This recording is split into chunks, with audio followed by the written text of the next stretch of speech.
नमस्कार, मैं हूँ आपके साथ डॉक्टर धर्मा यादव और आज हम बात करेंगे हिंदी नाटक के विषय में। हिंदी नाटक के उद्भव एवं विकास पर चर्चा करते हुए हमने सर्वप्रथम भारतेंदु युग पढ़ा। हमने जाना कि भारतेंदु युग में मौलिक और अनुदित दोनों प्रकार के नाटक लिखे गए। एक ओर जहाँ दूसरी भाषाओं के श्रेष्ठ नाटक हिंदी में अनुदित हुए, तो दूसरी ओर मौलिक नाटकों की रचना भी इस काल में हुई। अनुदित नाटक मुख्यतः बंगला, संस्कृत, अंग्रेजी आदि भाषाओं की नाट्य कृतियों पर आधारित रहे। इन नाटकों से हिंदी नाट्य साहित्य को नवीन दृष्टि प्राप्त हुई और हिंदी में नाट्य रचना का सूत्रपात हुआ। भारतेंदु जी ने स्वयं कई नाटकों का हिंदी में अनुवाद किया और लगभग 10 उनकी मौलिक नाट्य कृतियां भी हैं जिनका उल्लेख हमने अपनी पिछली कक्षा में किया था। भारतेंदु जी के जो नाटक थे उनमें सुधारवादी दृष्टिकोण था, राष्ट्रीय चेतना की अभिव्यक्ति हुई और अपने समय के दर्शकों की रुचि के अनुरूप उन्होंने अ, मंच विधान भी किया। भारतेंदु के बाद हम बात करते हैं जयशंकर प्रसाद के हिंदी नाटक की। भारतेंदु जी ने जिस हिंदी नाट्य साहित्य को साहित्यिक भूमिका प्रदान की, उसे कालांतर में जयशंकर प्रसाद ने पल्लवित किया। आज हम प्रसाद युगीन हिंदी नाटक के विषय में ही चर्चा करेंगे। जयशंकर प्रसाद के नाम से इस युग को जाना जाता है। तो आइए बात करते हैं प्रसाद युगीन हिंदी नाटक के विषय में। भारतेंदु द्वारा रचित नाटक व रंगमंच की परंपरा को जयशंकर प्रसाद ने एक नई दिशा दी। हिंदी नाट्य क्षेत्र में प्रसाद जी का आगमन एक युगांतर प्रस्तुत करता है। प्रसाद के समय तक हिंदी रंगमंच का पूर्ण विकास नहीं हो सका था। वस्तुतः वे ऐसे नाटकों की रचना में प्रवृत्त हुए जो पाठ्य अधिक हैं, अभिनय कम। उनके नाटकों में जिस तरह की भाषा और विषय वस्तु हमें देखने को मिलती है, उस आधार पर यह आरोप लगाया जाता है कि प्रसाद के नाटक जो हैं वो पाठ्य नाटक हैं। इस संदर्भ में हम प्रसिद्ध समालोचक डॉक्टर गोपाल राय का ये कथन देखेंगे, जो कहते हैं प्रसाद जी की कठिनाई यह थी कि वे जिस प्रकार के नाटक लिखना चाहते थे उनके अनुरूप रंगमंच हिंदी में नहीं था।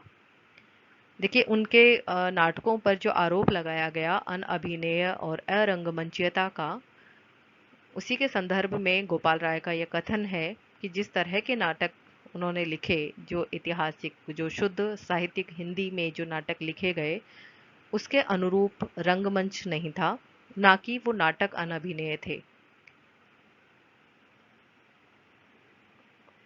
फलतः प्रसाद ने साहित्यिक रंगमंच की स्वयं कल्पना की और इस मानसिक रंगमंच की पृष्ठभूमि में ही अपने नाटक लिखे। प्रसाद अपने काल्पनिक रंगमंच को व्यावहारिक रूप नहीं दे सके, इस तरह का उल्लेख अपनी टिप्पणी में गोपाल राय करते हैं और जिसका परिणाम यह हुआ कि उनके नाटक अन्य सभी दृष्टियों से उत्कृष्ट होने पर भी अभिनय की दृष्टि से सफल न हो पाए। जयशंकर प्रसाद ऐतिहासिक नाटकों की रचना करने वाले हिंदी के प्रमुख नाटककार माने जाते हैं। भारत के अतीत गौरव का चित्रण करने के साथ साथ उन्होंने राष्ट्रीयता की भावना उत्पन्न करने का प्रयास अपने नाटकों के माध्यम से किया है। प्रसाद के विषय में जिस तरह की टिप्पणी की जाती रही है, उस पर बाद में कई आलोचकों ने, शोधकर्ताओं ने यह बात रखी कि उनके नाटकों की भाषा और उसके शिल्प को हम इस तरह से दोषी नहीं ठहरा सकते। हाँ, ये कह सकते हैं कि उस दौरान का जो अ, मंच विधान था, उस दौरान जो रंगमंचीय सुविधाएं जितनी हमें उपलब्ध थी और जिस तरह के अभिनेता थे, उनके दृष्टिकोण से वो नाटक असफल रहे। भारत का अतीत गौरव का चित्रण करने के लिए और राष्ट्र प्रेम उत्पन्न करने का जो प्रयास अपने नाटकों के माध्यम से जयशंकर प्रसाद ने किया, वो सराहनीय है। प्रसाद जी ने अपने नाटकों के विषय बौद्ध काल, मौर्य काल एवं गुप्त काल से चुने, जो भारतीय इतिहास के स्वर्ण युग माने जाते हैं। इनके प्रमुख नाटकों में हैं विशाख, 1921 ईस्वी में ये लिखा गया। उसके बाद अजात शत्रु, कामना, जन्मेजय का नागयज्ञ, स्कंदगुप्त, एक घूंट, चंद्रगुप्त, ध्रुव स्वामिनी। इनमें से कलात्मक उत्कृष्टता की दृष्टि से यदि देखा जाए तो स्कंदगुप्त, चंद्रगुप्त और ध्रुव स्वामिनी विशेष महत्वपूर्ण है। इनका सफल मंचन हुआ है। ध्रुव स्वामिनी में प्रसाद जी ने नारी समस्या को प्रस्तुत किया। तलाक, विवाह मुक्ति एवं पुनर्विवाह का अधिकार हिंदू स्त्री को है या नहीं, इस समस्या को बड़े कौशल से उन्होंने प्रस्तुत किया है।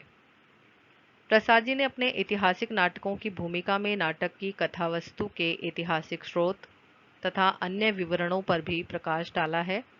उन्होंने अपने नाटकों में भारतीय संस्कृति, जातीय गौरव एवं राष्ट्रीयता के गौरवपूर्ण चित्र अंकित किए हैं।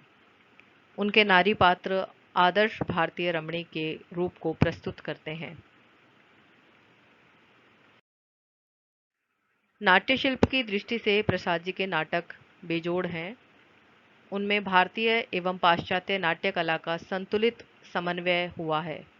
एक और तो उनमें कथावस्तु, गीत योजना, रस योजना, उदात्त नायक, विदूषक आदि भारतीय नाट्य कला से लिए गए हैं, तो दूसरी ओर कार्य व्यापार, अंतर्द्वंद, संघर्ष एवं व्यक्ति वैचित्र्य जैसे तत्व पाश्चात्य नाट्य कला से लिए हैं। प्रसाद जी के नाटक न तो सुखांत हैं और न ही दुखांत, अपितु वे प्रासादांत हैं।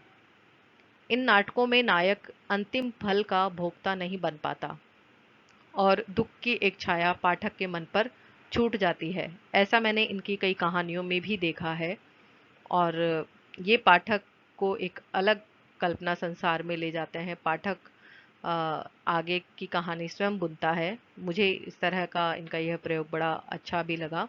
उदाहरण के लिए हम इनका स्कंदगुप्त नाटक, जो कि एमए के पाठ्यक्रम में है, देख सकते हैं। स्कंदगुप्त अपने मार्ग में आने वाली सारी विघ्न बाधाओं पर विजय प्राप्त करने के उपरांत भी अंत में नायिका देवसेना को प्राप्त नहीं कर पाता। देवसेना यह कहकर उसके विवाह प्रस्ताव को ठुकरा देती है, मेरे इस जीवन के देवता और उस जीवन के प्राप्य क्षमा। इस तरह से इसके नाटक के अंत में जो स्कंदगुप्त है वो फल का भोक्ता नहीं बन पाता, उसकी जो अभिलाषा है वो अधूरी रह जाती है। रंगमंचीयता, अभिनयता की दृष्टि से प्रसाद के नाटक जिन आधारों पर दोषपूर्ण माने जाते हैं उनमें है उनका विस्तृत कथानक, दृश्यों की बहुलता, लंबे लंबे स्वगत कथन, दार्शनिक उक्तियां एवं संस्कृत गर्भित लाक्षणिक भाषा। ये कुछ कारण हैं जिनके लिए प्रसाद के नाटकों को अनअभिनेय घोषित किया गया। अभिनेयता में बाधा उत्पन्न करने वाली जो बातें हैं वो इनका कथानक बहुत लंबा होता था, दृश्य बहुत अधिक हैं जिनमें युद्ध के दृश्य, शिकार के दृश्य, जो कि मंच पर उस दौरान दिखाना इतना संभव नहीं था। लेकिन इसी के साथ हम ये कह सकते हैं कि प्रसाद जी प्रयोगधर्मी नाटककार थे। उन्होंने अपने परवर्ती नाटकों में विषय और शिल्प दोनों ही दृष्टियों से प्रयोग किए और अंततः ध्रुव स्वामिनी के रूप में एक ऐसा सशक्त नाटक लिखा जो पूरी तरह अभिनीत किए जाने योग्य है। इसमें इस तरह की कोई त्रुटियां हमें नजर नहीं आती। उन्होंने न केवल ऐतिहासिक नाटक लिखे बल्कि कामना नामक नाट्य कृति की रचना भी की, जो संस्कृत के प्रबोध चंद्रोदय शैली की एक अन्य उपदेशक रचना है। एक घूंट उनका सफल एकांकी भी है और करुणालय उनका गीति नाट्य है। इस तरह से कई तरह के प्रयोग जयशंकर प्रसाद ने अपने साहित्य लेखन में किए हैं, विशेषकर नाटक में, जहां उन्होंने एकांकी भी लिखा और गीति नाट्य करुणालय भी उनका प्रसिद्ध है। प्रसाद युगीन जो नाटककार हैं उनमें प्रमुख ऐतिहासिक नाट्य परंपरा को आगे ले जाने वाले जो प्रमुख नाटककार हैं उनमें जयशंकर प्रसाद तो हैं ही। अन्य नाटककार उनके जो हैं हरिकृष्ण प्रेमी, लक्ष्मी नारायण मिश्र, सेठ गोविंद दास, गोविंद वल्लभ पंत, उपेंद्र नाथ अश्क, वृंदावन लाल वर्मा, किशोरी दास वाजपेयी, वियोगी हरि, चतुरसेन शास्त्री, पांडे बेचन शर्मा, उग्र आदि इनके नाम लिए जा सकते हैं। हरिकृष्ण प्रेमी ने मध्यकालीन इतिहास से विषय वस्तु का चयन करते हुए भव्य ऐतिहासिक नाटकों की रचना की। इनमें रक्षाबंधन, शिव साधना, प्रतिशोध, कीर्ति स्तंभ, विदा आदि इनके प्रमुख नाटक हैं। रक्षाबंधन में रानी कर्णवती मुगल सम्राट हुमायूं को राखी बांधकर अपना भाई बनाती हैं, यह इसका कथानक है। और लक्ष्मी नारायण मिश्र एक अन्य उल्लेखनीय रचनाकार हैं जिनके नाटक हैं सन्यासी, राक्षस का मंदिर, मुक्ति का रहस्य, सिंदूर की होली आदि। सन्यासी नाटक में इन्होंने विदेशी शासकों की छल कपटपूर्ण नीति, गांधी जी के असहयोग आंदोलन आदि को विषय वस्तु बनाया है और उन्होंने सामाजिक समस्याओं में विशेष रूप से नारी समस्या को अपने नाटकों की कथा वस्तु का आधार बनाया है। मिश्र जी के ऐतिहासिक नाटकों में गरुड़ ध्वज, वत्सराज आदि, वितत्सा की लहरें विशेष प्रसिद्ध नाटक हैं। इनके नाटकों में मौलिक प्रयोग हमें देखने को मिलता है और इनके नाटक 3 अंकों के हैं तथा अंकों को दृश्यों में विभाजित किया गया है। तो इस तरह से प्रसाद युगीन नाटककारों में सेठ गोविंद दास भी आदर्शवादी नाटककार के रूप में जाने जाते हैं। इनके नाटकों में हमें नाटकीय संघर्ष और कार्य व्यापार की शिथिलता देखने को मिलती है, लेकिन रंगमंच के अनुकूल ये नाटक हैं और ऐतिहासिक पौराणिक नाटक भी इन्होंने लिखे हैं। गोविंद वल्लभ पंत का नाम आपने सुना होगा और राजनीति के साथ साथ ये एक नाटककार के रूप में भी ख्याति प्राप्त हैं। अंगूर की बेटी इनका प्रसिद्ध नाटक है जिसमें शराब के दुर्गुणों की इन्होंने चर्चा की और सिंदूर की बिंदी नाटक में परित्यक्ता नारी की समस्या का चित्रण किया है। इसके साथ इनके राजमुकुट, अंतःपुर का छिद्र आदि ऐतिहासिक नाटक भी हैं। उपेंद्र नाथ अश्क ने स्वर्ग की झलक, छठा बेटा, अलग अलग रास्ते, अंजो दीदी, अंधी गली आदि नाटकों की रचना की। अश्क जी के नाटकों में नारी मनोवृत्ति का यथार्थ निरूपण हुआ है तथा सामाजिक समस्याओं का लेखा जोखा भी प्रस्तुत किया गया है। छठा बेटा इनका प्रसिद्ध नाटक है जिसमें पुत्रों की स्वार्थपरता का हास्य व्यंग्यपूर्ण शैली में यथार्थ चित्र अंकित किया गया है। अंजो दीदी अश्क जी की सर्वाधिक प्रौढ़ नाट्य कृति है जिसमें नाटककार ने अहमवादिता एवं प्राचीन संस्कारों के दुष्प्रभाव का वर्णन किया है। नाटक की नायिका अंजो दीदी अंजलि जो है वो कठोर नियंत्रण लगाकर परिवार का विनाश कर लेती है। वह टूट जाती है किंतु झुक नहीं पाती। 2 अंकों का ये लघु नाटक रंगमंच की दृष्टि से पूर्ण सफल रहा है। इस तरह प्रसाद युगी नाटककारों में उदय शंकर भट्ट ने भी पर्याप्त यश प्राप्त किया। उन्होंने ऐतिहासिक एवं समस्यामूलक नाटकों की रचना की। पौराणिक नाटक भी उन्होंने लिखे जिनका जो कथा स्रोत है वो महाभारत एवं पुराण है। वृंदावन लाल वर्मा ऐतिहासिक उपन्यासकार तो हैं ही, ऐतिहासिक नाटककार के रूप में भी प्रसिद्ध रहे। फूलों की बोली, बीरबल, ललित विक्रम आदि उनके प्रसिद्ध ऐतिहासिक नाटक हैं। राखी की लाज, नीलकंठ, केवट आदि ऐतिहासिक नाटकों की परंपरा को समृद्ध करने वाले नाटक इन्होंने लिखे।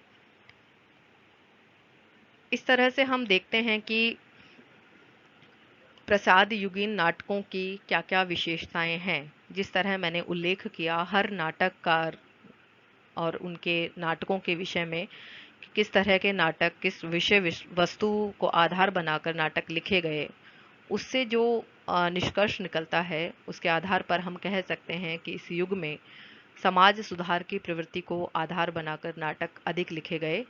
बाल विवाह, अनमेल विवाह, छुआछूत, वर्ण व्यवस्था, नारी स्वातंत्र्य, धार्मिक अंधविश्वास जैसी अनेक सामाजिक समस्याओं का चित्रण किया गया। राष्ट्रीय गौरव एवं राष्ट्रीयता की भावना प्रमुख रही। यथार्थ चित्रण के साथ सामाजिक व व्यक्तिक समस्याओं का निरूपण भी किया गया। इस तरह हम कह सकते हैं कि यह युग विषय वस्तु एवं शिल्प दोनों ही स्तर पर नाटक को प्रौढ़ता की ओर ले जाने वाला रहा है। तो ये था हमारा हिंदी नाटक के विकास प्रक्रिया के अंतर्गत जयशंकर प्रसाद के कालखंड पर आधारित प्रसाद युग। इस युग के समस्त रचनाकारों का हमने परिचय लिया और किस तरह के नाटक इस कालखंड में लिखे गए, उनके विषय वस्तु और शिल्प पर हमने विस्तार से चर्चा की। आशा है आप सभी को ये समझ में आया होगा। आपके जो भी प्रश्न हैं वो आप मुझे मैसेज में लिख सकते हैं। धन्यवाद।